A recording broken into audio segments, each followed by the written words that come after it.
அருமையானவர்களே, இந்த நாளிலும் ஆண்டுடைய வார்த்தையை நான் இடத்திலே கொண்டு வருகிறேன். என்னாகமம் 14ஆம் அதிகாரத்திலே 7, 8, 9 ஆகிய வசனங்களை பார்க்கும் பொழுது இப்படியாக வசனம் சொல்லுகிறது. இஸ்ரவேல் புத்திரரின் சமஸ்த சபையையும் நோக்கி, நாங்கள் போய் சுற்றி பார்த்து சோதித்த தேசம் மகா நல்ல தேசம்.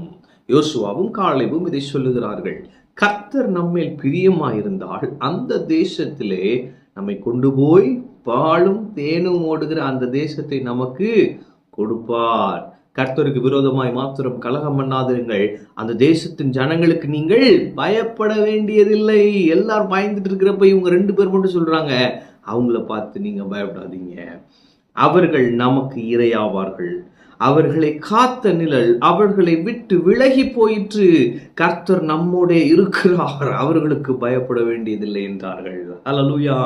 அப்ப நம்ம எப்படி பேசுறோம் ரொம்ப முக்கியம். இங்க யோசுவாவும் காலேபும் பாருங்க, மத்த 10 பேரு அங்க ஏனாக்கி இருக்கிறாங்க, ஒன்னும் செய்ய முடியாது, காய்ச்சி பூச்சி அழுதுட்டு இருக்கிறான். இங்க இந்த 2 பேர் எழும்புறான். இவன் பார்த்தீங்கன்னா பேசுற பேச்சு விசுவாசத்தின் பேச்சா இருக்கு. அவன் சொல்றான், கர்த்தர் நம்ம மேல பிரியமா இருக்கிறாரு, அது மகா பெரிய நல்ல தேசம், கர்த்தர் நமக்கு அதை கொடுப்பாரு, ஏன்னா கர்த்தர் நம்ம கூட இருக்கிறாரு, அவங்களோட யாருமே இல்லை, அவன் பார்க்கத்தான் பெருசா இருக்கிறான், ஆனா அவன் நமக்கு இறையான். எப்படி பேசிட்டு இருக்கிறான் பாருங்க. அப்ப இவன் எப்படி இப்படி பேசினான் அப்படின்னா, வேற ஆவியுடையவர்களாய்.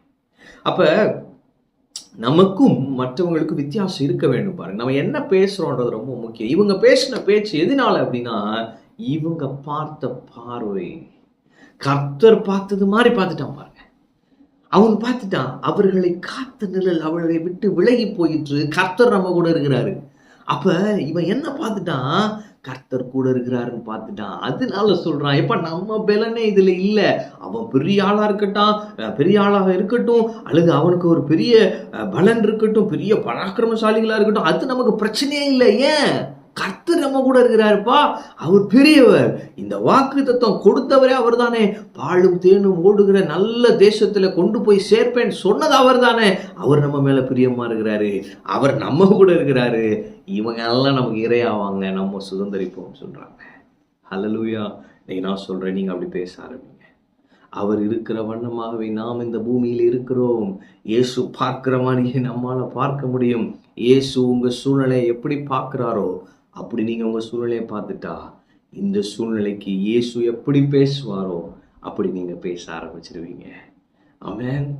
லாசரு மரித்து விட்டான்றது சூழ்நிலை, ஆனா இயேசுவின் பார்வை வித்தியாசமா இருந்தது. அதனாலே அவருடைய பேச்சு வித்தியாசமா இருந்தது. அவர் சொன்னால், லாசரு நித்திரையா இருக்கிறான், நான் அவனை எழுப்ப போகிறேன். வார்த்தை வித்தியாசப்படுதில்ல. அப்ப இயேசு பார்க்கிற மாதிரி உங்களால பார்க்க முடியும், இயேசு பேசுற மாதிரி உங்களால பேச முடியும். நமக்கு வேற ஆவி இருக்கிறது, நாம் அபிஷேகம் பண்ணப்பட்டவர்கள். எனவே இவங்க சொன்ன மாதிரி விசுவாச வார்த்தைகளை பேசுங்க. கர்த்தர் உங்க கூட இருக்கிறாரு, கர்த்தர் உங்க மேல பிரியமா இருக்கிறாரு, கர்த்தர் தான் வாக்கு கொடுத்திருக்கிறாரு. வாக்கு கொடுத்த தேவன் உண்மையுள்ளவர், அந்த வாக்கு தத்தத்தை நிச்சயமாய் நிறைவேற்றுவார். எனவே வீணான பிற்போக்கான வார்த்தைகளை பேசாம, நெகட்டிவா பேசாம, கர்த்தருடைய வார்த்தையின் அடிப்படையில் பேசுங்க. அவர்கள் நமக்கு இரையாவார்கள், நாம் அவர்களை மேற்கொள்வோம், அவர் கொடுத்த வாக்கு தத்தத்தை சுதந்தரிப்போம். ஆமென். கர்த்தர் உங்களோடு இருக்கிறார். கர்த்தர் உங்களை ஆசீர்வதிப்பார்.